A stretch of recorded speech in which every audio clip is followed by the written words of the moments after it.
I'm dealing with my alopecia areata, napapanot ako. So mahirap para sa akin na maharap sa mga tao, sa mga empleyado na meron kang patches sa ulo, nagbabald ka. Yung confidence mo, bumabagsak talaga. Nung pandemic, tumigil ang mundo. And isa ako sa nawalan ng trabaho. Lost ako. Hindi ko alam kung paano ako babangon. Nakakalungkot lang kasi ikaw yung panganay, hindi mo maibigay yung mga pangangailangan ng magulang mo.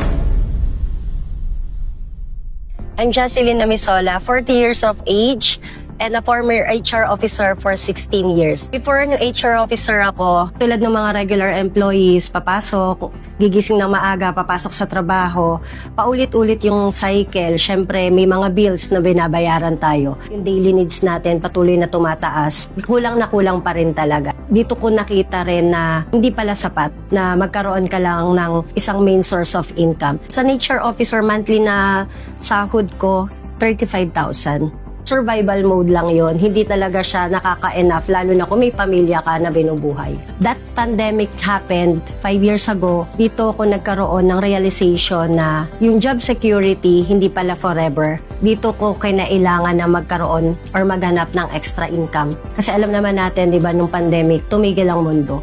And isa ako sa nawalan ng trabaho. Nakakalungkot lang kasi ikaw yung panganay, hindi mo maibigay yung mga pangangailangan ng magulang mo. At the same time, yung personal needs mo, kulang na kulang pa nga. Paano ako makakatulong sa pamilya ko or sa ibang tao kung sarili ko nga hindi ko mabigay yung pangangailangan ko. So ang hirap ng maging empleyado ng hindi sapat, kulang na kulang yung sinasahod.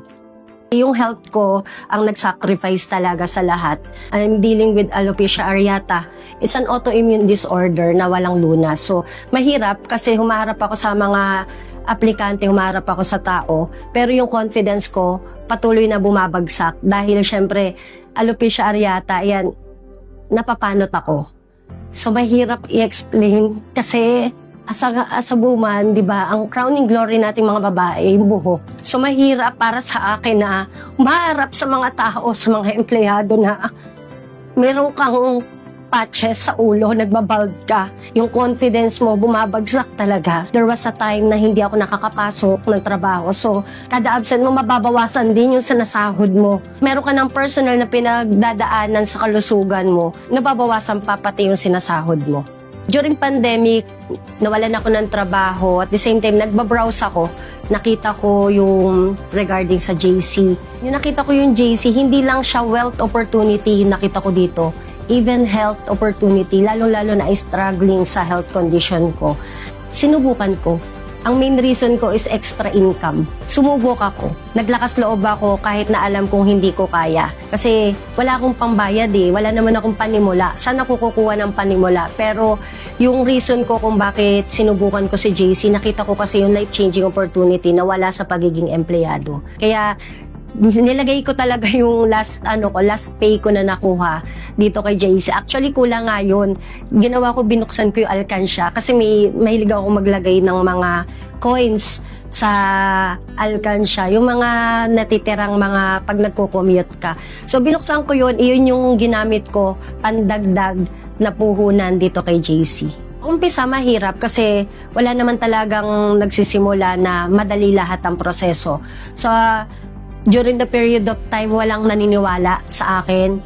Nakaka-bless lang talaga na nandito ako. Tama yung naging decision ko 5 years ago kasi dito ko natagpuan yung life-changing opportunity na wala sa pagiging empleyado. Sabi ko kasi, Lord, ibigay mo lang sa akin 50K sa loob ng isang buwan. Baka hindi na ako maghanap ng trabaho. Pero in God's grace, dito ko lang din nakaranasan na magkaroon ng income na 55,000 isang linggo, yung 35,000 a month ko, kinikita ko siya isang linggo. Yung mga bagay na dating nasa bucket list ko lang, ngayon unti-unting natutupad.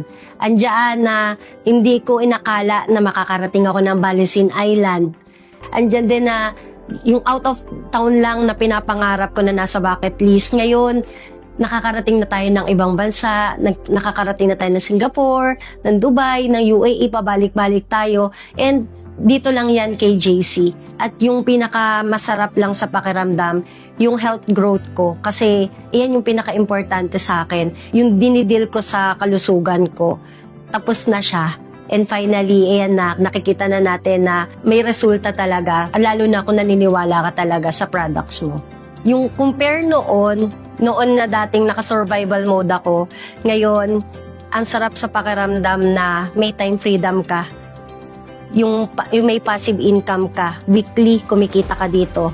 At the same time, wala kang boss. Hindi ka stress. At yung mga natutulog mong pangarap, natutupad mo na siya. So marami na tayo mga partners, hindi lang dito sa Pilipinas, sa mga provinces natin like Tuguegarao, sa Bulacan, sa Pampanga, even yung mga OFWs na kababayan natin.